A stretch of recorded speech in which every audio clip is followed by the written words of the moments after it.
Pas demandé, imposé. C'est une belle résidence, maman, a-t-elle dit au téléphone, sa voix prenant ce ton trop joyeux, trop contrôlé. Tu auras ta propre chambre. Il y a un jardin, des activités, et c'est à seulement 20 minutes de chez moi. Je n'ai rien dit. Maman, tu m'entends? Je t'entends, ai-je répondu. Ce que je n'ai pas dit, c'est « je sais ce que tu me dis vraiment ». Tu me dis que tu as décidé que je ne suis plus capable de gérer ma propre vie. Et peut-être qu'elle a raison, parce qu'après 80 ans, 5 choses sont arrivées à mon corps sur lesquelles je n'avais aucun contrôle. Des choses qui ont changé si silencieusement que je ne m'en suis pas aperçue avant qu'elles n'aient déjà emporté des morceaux de moi que je ne peux plus récupérer.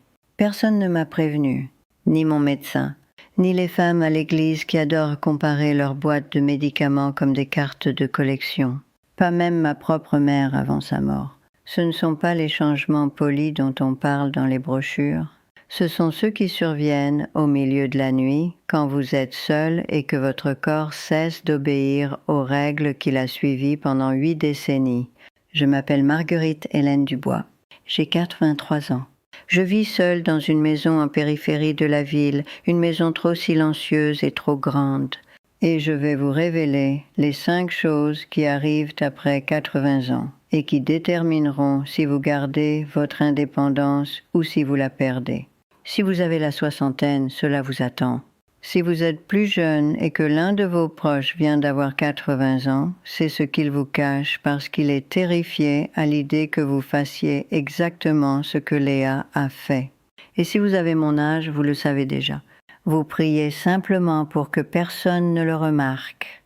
Laissez-moi vous parler de la première chose qui a changé. Et ce n'était pas mes genoux, ce n'était pas ma mémoire, c'était ma langue. Un mardi matin, j'ai préparé des œufs comme je les faisais depuis 60 ans. 2 œufs brouillés, avec du beurre et du poivre noir. Je me suis assise à la table avec mon café et j'ai pris la première bouchée. Rien. Pas fade, pas sans goût. Rien. Comme si je mâchais de l'air. J'ai pensé que j'avais peut-être oublié de saler. Je suis retournée à la cuisinière, j'en ai rajouté, j'ai mélangé.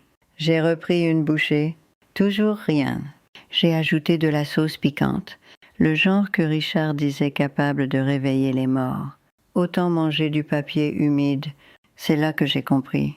Ce n'était pas les œufs, c'était moi. À 80 ans, vous avez perdu près de 70% de vos papilles gustatives. Elles s'aplatissent, elles meurent, et votre corps ne les remplace plus comme avant. Chaque papille gustative ne vit qu'une dizaine de jours, mais quand on est jeune, de nouvelles repoussent immédiatement. Après 80 ans, ce n'est plus le cas. Alors, la nourriture n'a plus le goût de la nourriture. Tout devient cartonné. Ou pire, n'a plus aucun goût. Je n'en ai parlé à personne au début. Comment expliquer que l'un des petits plaisirs qui vous restaient, vos œufs du matin, votre thé de l'après-midi, les fraises achetées au marché, vient d'être effacé. J'ai continué à cuisiner, j'ai continué à manger, mais les repas sont devenus une corvée, quelque chose que je faisais parce que je le devais et non parce que j'en avais envie. Et voici la partie qui me terrifie aujourd'hui. J'ai commencé à perdre du poids sans essayer. Près de 4 kilos en 2 mois. Ma fille Suzanne l'a remarqué lors d'une de ses visites de contrôle. Elle se tenait dans ma cuisine, me regardant avec ce regard particulier. Celui qui dit « Maman, tu me fais peur. »« Tu manges ?» a-t-elle demandé. « Bien sûr que je mange, » ai-je répondu. Mais ce n'était pas vrai. Pas vraiment. Parce que quand la nourriture ne vous apporte plus de joie, manger devient une corvée. Une tâche inutile que votre corps vous force à accomplir. Ce que je ne savais pas à l'époque, ce que personne ne vous dit, c'est que perdre le sens du goût, ce n'est pas seulement manquer de saveur. C'est manquer des signaux qui vous maintiennent en vie. Vous ne pouvez pas goûter si la nourriture est avariée. Vous ne pouvez pas détecter l'amertume qui vous avertit qu'un aliment est toxique. Et parce que vous avez désespérément besoin de ressentir quelque chose, vous commencez à ajouter plus de sel, plus de sucre, tout ce qui peut faire en sorte que la nourriture semble réelle. J'ai commencé à mettre du sel sur tout, pas parce que j'aimais ça, parce que c'était la seule sensation que je pouvais encore détecter. et ma tension artérielle, qui avait toujours été normale toute ma vie, a grimpé en flèche. Mon médecin a froncé les sourcils devant les chiffres et a ajouté un nouveau médicament à mon traitement quotidien. Mais il n'a jamais posé de questions sur mes papilles gustatives, parce que personne ne pense à demander. Et quand j'ai fini par en parler à Sarah, ma voisine, la seule personne qui ne me traite pas comme si j'étais en porcelaine, elle a simplement hoché la tête. « Ma grand-mère a vécu la même chose », a-t-elle dit doucement. Elle a arrêté de manger. Elle s'est laissée dépérir avant que quiconque ne comprenne pourquoi. Je l'ai regardée. « Qu'est-ce qui s'est passé ?» « Elle a fini dans une résidence spécialisée, a dit Sarah, parce qu'ils ont dit qu'elle n'était plus capable de s'occuper d'elle-même. C'est là que j'ai compris. Il ne s'agissait pas seulement de saveur. Il s'agissait de savoir si j'allais pouvoir rester chez moi. Parce que si vous arrêtez de manger, ils décident que vous n'êtes plus capable. Et une fois qu'ils ont décidé cela, le choix ne vous appartient plus. La deuxième chose s'est insinuée si lentement que je l'ai presque manquée. Je me suis cogné la main sur le bord d'un placard de cuisine un matin. Juste une égratignure minuscule. Le genre de chose qui guérissait en 3 jours autrefois. 3 semaines plus tard, elle était toujours là. Une fine ligne rouge sur le dos de ma main qui refusait de se refermer. J'ai continué à mettre de la pommade. J'ai continué à la couvrir d'un pansement. Mais elle restait là, à vif, ouverte, comme si mon corps avait oublié quoi faire. C'est ce qui arrive après 80 ans. Votre peau ne vieillit pas seulement. Elle oublie comment cicatriser. Les cellules qui réparent les plaies, les fibroblastes, comme on les appelle, commencent à perdre leurs instructions.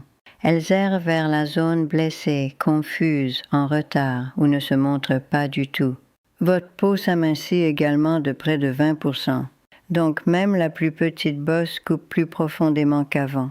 Et comme vos vaisseaux sanguins durcissent avec l'âge, moins d'oxygène atteint la plaie, moins de réponse immunitaire, moins de collagène pour maintenir tout cela ensemble. J'ai commencé à avoir des bleus pour un rien.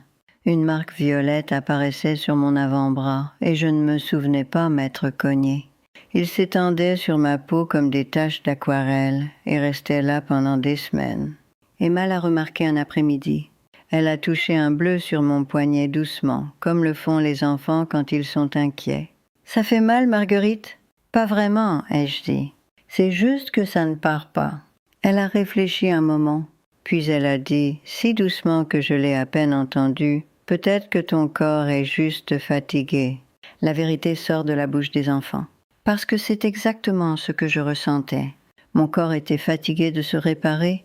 Après 80 ans de coupures, de chutes, d'opérations et de guérisons, il avait simplement manqué d'instructions. J'ai commencé à porter des manches longues, même en été. Pas parce que j'avais froid, parce que je ne voulais pas que les gens voient les bleus. Ces marques qui me donnaient l'air fragile. Et peut-être que je l'étais. Un après-midi, je me suis écorché le tibia sur la table basse. Juste une petite coupure.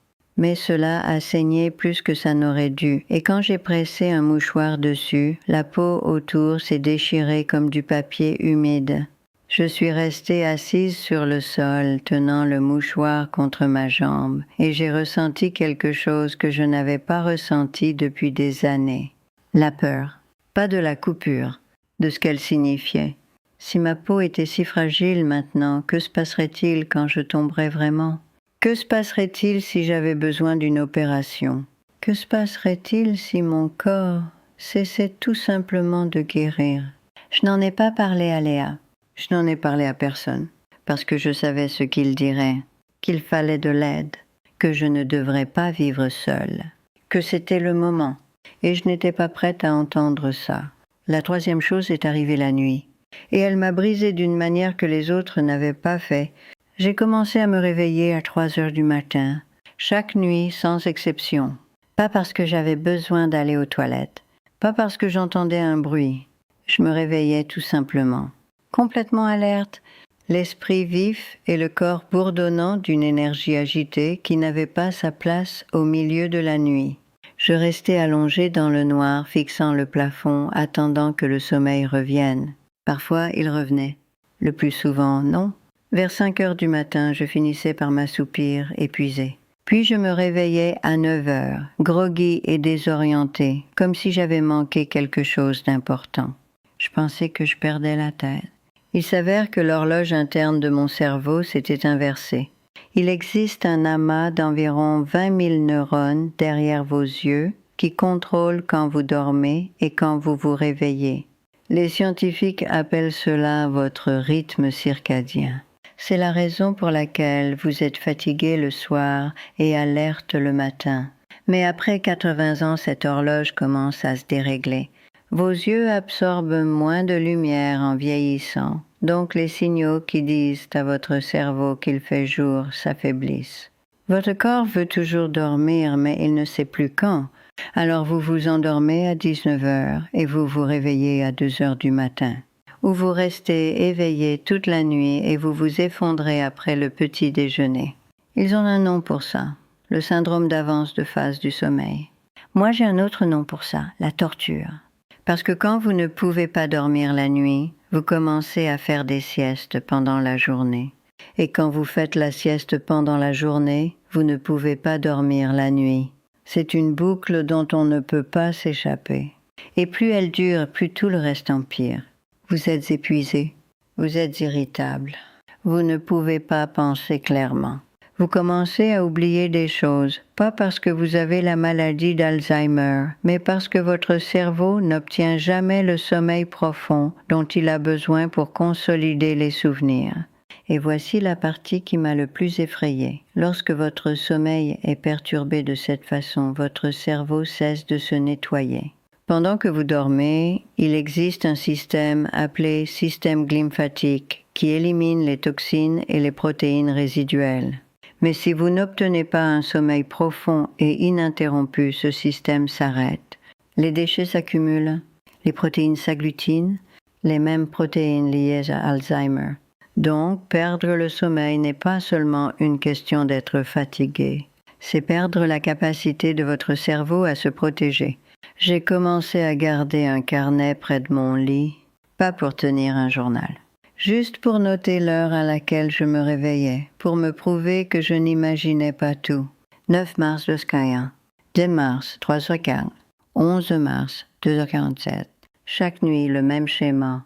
Mon corps s'était retourné contre moi d'une manière que je ne pouvais pas contrôler, que je ne pouvais pas réparer, et dont je ne pouvais même pas me plaindre sans passer pour quelqu'un qui tombe en ruine. Sarah a remarqué que j'avais l'air épuisé. Elle a commencé à passer plus tôt, apportant du café, s'asseyant avec moi le matin pendant qu'Emma se préparait pour l'école. « Tu ne dors pas » a-t-elle dit. Ce n'était pas une question. « Non » ai-je dit. Je ne dors pas. Elle n'a pas donné de conseils. Elle ne m'a pas dit quoi faire. Elle est juste restée assise là avec moi dans le calme. Et pour la première fois depuis des semaines, je ne me sentais pas complètement seule. La 4e chose m'a frappée un après-midi alors que je pliais le linge. J'ai tendu la main pour prendre une serviette et j'ai réalisé que je ne pouvais pas la saisir correctement. Mes doigts semblaient faibles, comme s'ils avaient oublié comment tenir quelque chose. J'ai essayé à nouveau. Même chose. J'ai regardé mes mains et c'est là que j'ai vu. Mes bras étaient devenus plus fins, pas à cause de la perte de poids, à cause de la perte musculaire. Ça s'appelle la sarcopénie. Et c'est l'une des choses les plus cruelles qui arrivent après 80 ans. Vos muscles ne font pas que rétrécir. Ils commencent à s'autoconsommer. Votre corps a besoin de protéines pour survivre. Et quand il n'en obtient pas assez, ou quand vos hormones chutent après 80 ans, votre corps commence à décomposer ses propres tissus musculaires pour obtenir du carburant. C'est comme brûler vos meubles pour rester au chaud. Chaque année après 80 ans, vous perdez environ 1% de votre masse musculaire et 2 à 3% de votre force. Même si vous marchez toujours, même si vous êtes toujours active, votre corps se cannibalise pour maintenir votre cerveau et votre cœur en marche, et le résultat est dévastateur. Vos bras s'affinent, vos jambes s'affaiblissent, votre posture s'effondre. Et le pire de tout, vous perdez l'équilibre. J'ai commencé à faire tomber des choses, un verre, une assiette, mes clés. Au début, j'ai pensé que j'étais juste maladroite, Mais ensuite, j'ai réalisé que ce n'était pas de la maladresse, c'était de la faiblesse. Mes mains ne pouvaient plus tenir fermement. Et puis un après-midi, j'ai trébuché, sur rien. J'ai juste fait un mauvais pas et ma cheville s'est tordue. Je me suis rattrapée au comptoir, mais mon cœur battait la chamade, parce que je savais ce qu'une chute signifiait à mon âge. Une fracture, l'hôpital, un centre de rééducation. Et ensuite la conversation que je redoutais, « Maman, tu ne peux plus vivre seule ». J'ai commencé à faire de minuscules exercices, soulever des boîtes de conserve pendant que je regardais les informations, me tenir sur un pied en me brossant les dents, de ridicules petits mouvements qui semblaient inutiles mais qui me permettaient de rester en mouvement, parce que je savais que dès que j'arrêterais, mon corps oublierait comment faire. Et si mon corps oubliait, je perdrais tout. La 5e chose est arrivée alors que j'étais au téléphone avec Léa. Elle m'a demandé quelque chose de simple, je ne me souviens même pas quoi, et j'ai eu un blanc total. Pas confuse, pas tête en l'air, juste effacée. Comme si quelqu'un avait pris la phrase que j'allais dire et l'avait effacée de mon esprit. Je suis restée là, tenant le téléphone, fixant le mur, attendant que les mots reviennent. Ils ne sont pas revenus. « Maman ?» La voix de Léa a coupé le silence. « Tu es toujours là ?» ?»« Oui, ai-je dit. »« Je suis là, mais je n'étais pas sûre de l'être vraiment. C'est ce qui arrive après 80 ans. Votre cerveau commence à se recabler. Vous perdez environ 20% de votre substance blanche, les voies neuronales qui connectent vos pensées, vos souvenirs, vos mouvements. Et pour survivre, votre cerveau crée des détours. Il réachemine les signaux autour des parties qui ne fonctionnent plus. Vous pouvez toujours penser, vous pouvez toujours vous souvenir, mais cela prend plus de temps et parfois vous perdez le fil de ce que vous faisiez. Les scientifiques disent que ce n'est pas de la démence, c'est de l'adaptation. Votre cerveau compense des décennies d'usure, mais ça ne ressemble pas à de l'adaptation. On a l'impression de perdre des morceaux de soi, une phrase à la fois. J'ai commencé à tout noter, pas seulement les rendez-vous, mais mes pensées, les choses dont je voulais me souvenir avant qu'elles ne m'échappent, parce que j'ai réalisé que mon cerveau faisait des choix. Il gardait ce qui semblait important, les visages, les voix, l'odeur de la cuisine de ma mère, et laissait partir le reste. Je pouvais me souvenir de 1952 comme si c'était hier. Mais je ne pouvais pas me souvenir de ce que j'avais mangé au petit déjeuner. Et peut-être que c'est ça le compromis. Vous perdez les détails, mais vous gardez le sentiment. J'étais assise à la table de la cuisine un après-midi, fixant une tasse de thé dont je ne voulais pas quand Sarah est entrée. Elle n'a pas frappé. Elle est juste entrée comme elle le fait toujours et s'est assise en face de moi. « Tu ne vas pas bien », a-t-elle dit. Je n'ai pas discuté, parce qu'elle avait raison. Je n'allais pas bien. Mon corps changeait de manière que je ne pouvais pas arrêter, contrôler ou même évoquer sans donner l'impression que je m'effondrais. Et j'étais terrifiée à l'idée que si je l'admettais à voix haute, quelqu'un déciderait qu'on ne pouvait plus me faire confiance. Mais Sarah ne m'a pas regardée comme si j'étais brisée, elle m'a regardée comme si j'étais toujours là. « Je n'essaie pas de te réparer », a-t-elle dit doucement. « Je veux juste que tu saches que tu n'es pas seule. » Et j'ai craqué. Je lui ai tout dit. La nourriture qui n'avait aucun goût, les bleus qui ne guérissaient pas, les nuits blanches, les mots qui disparaissaient au milieu d'une phrase, la faiblesse dans mes mains, tout. Elle n'a pas proposé de solution. Elle ne m'a pas dit ce que je devais faire. Elle a juste écouté. Et quand Emma est rentrée de l'école et s'est installée sur mes genoux, posant sa petite tête sur mon épaule, j'ai réalisé quelque chose. Je n'étais pas seule. Pas complètement, mais je ne pouvais plus continuer à faire semblant que tout allait bien. Ce soir-là, je me suis assise et j'ai commencé à écrire. J'ai écrit tout ce que j'avais appris. Chaque changement, chaque adaptation, chaque petite chose que j'avais faite pour rester dans ma propre maison, dans ma propre vie, selon mes propres termes. Je l'ai appelé le Code de la liberté, non pas parce que c'est un manuel, mais parce que c'est la vérité. Je l'ai écrit pour les femmes comme moi, les femmes qui voient leur corps changer et qui se demandent si elles sont les seules, Les femmes qui sont terrifiées à l'idée que leurs enfants soient sur le point de prendre des décisions à leur place. Vous n'êtes pas seul.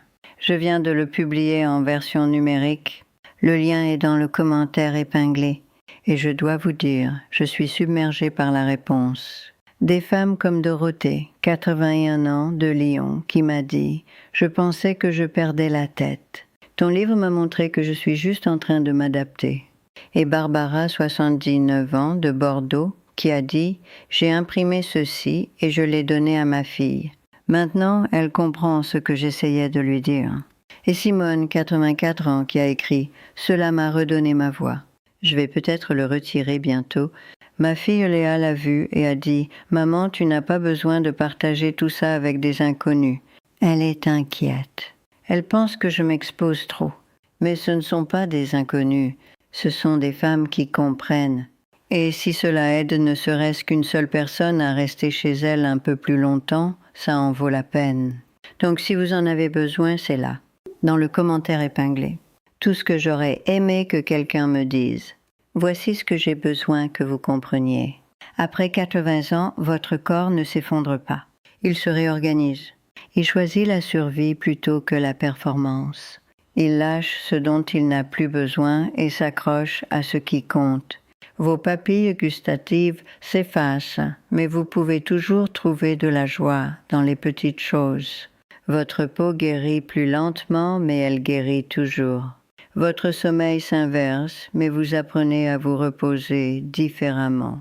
Vos muscles rétrécissent, mais vous pouvez toujours bouger. Votre cerveau se recable, mais il se souvient de ce que vous aimez. Vous n'êtes pas brisé. Vous vous adaptez. Et si vous êtes plus jeune en train de regarder quelqu'un que vous aimez traverser cela, ne lui demandez pas s'il va bien. Soyez avec eux. Écoutez. N'essayez pas de les réparer. Parce que parfois, la seule chose qui aide, c'est de savoir qu'on n'est pas le seul. Ces 5 choses arrivent, que vous le vouliez ou non. Vos papilles vont s'effacer.